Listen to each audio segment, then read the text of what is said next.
You cannot perform sexual intercourse. Si Manoy, ayaw tumayo.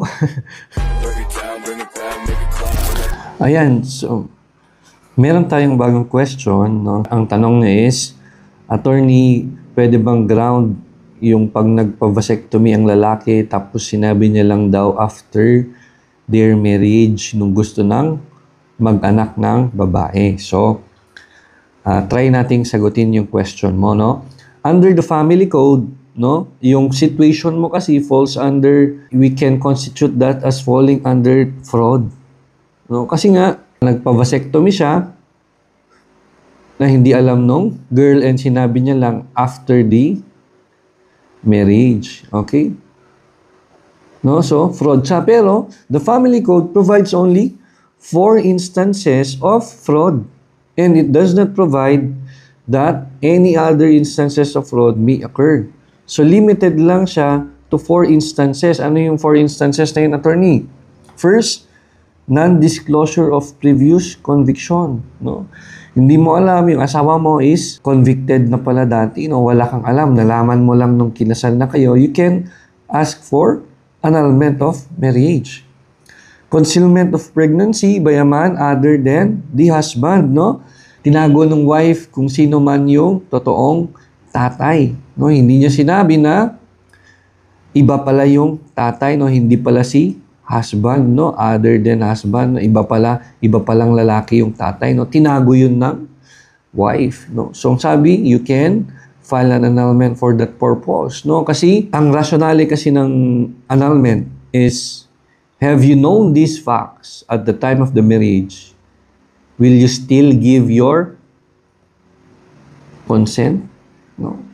Kung alam mo na dati siyang convict, will you still give your consent? No, meaning, will you say yes? Papayag ka bang makasal ka sa convict? Kung nalaman mo na yung dinadala ng asawa mong babae is iba pala yung tatay, will you still marry her? No? Yan yung mga questions that will determine consent. No? Kasi kung nalaman mo siguro yan at the time of the marriage, baka hindi ka nagpakasal. Okay? And another one is concealment of a sexually transmitted disease. Take note, it is as plain as daylight na sinabi niya lang dyan na STD. So, attorney, paano kung yung STD is hindi naman siya serious?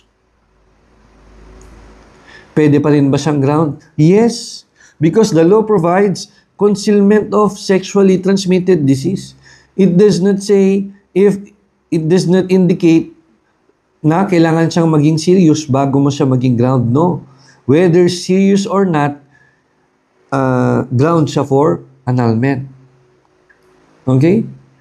No, kasi these are the matters that you need to disclose to your spouse. No? Kung meron kang STD, kailangan mong i-disclose sa iyong asawa or sa iyong magiging asawa. Concealment of drug addiction. No, ayan. Addict ka, dapat alam ng asawa mo kasi saan ka hit-hit, saan ka mag-addict, no?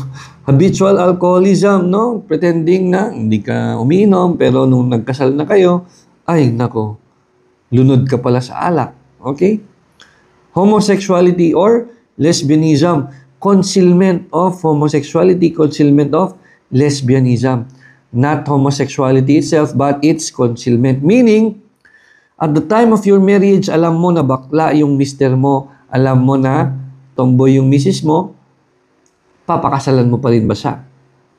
Okay, kasi kung hindi, yung ground for annulment.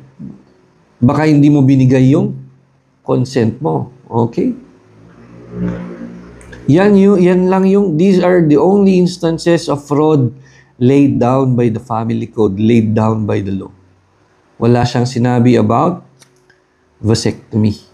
No? So, hindi na siya papasok dyan, ma'am. Okay? Next, there is another ground for annulment kasi, nasabi niya dyan, physically incapable of consummating the marriage or yung sinasabi nating impotence. Okay? There are cases that you can find on the internet on this. No? And impotence is different from sterility. Okay? Impotence is being unable to perform sexual intercourse. You cannot perform sexual intercourse. Si Manoy, ayaw tumayo.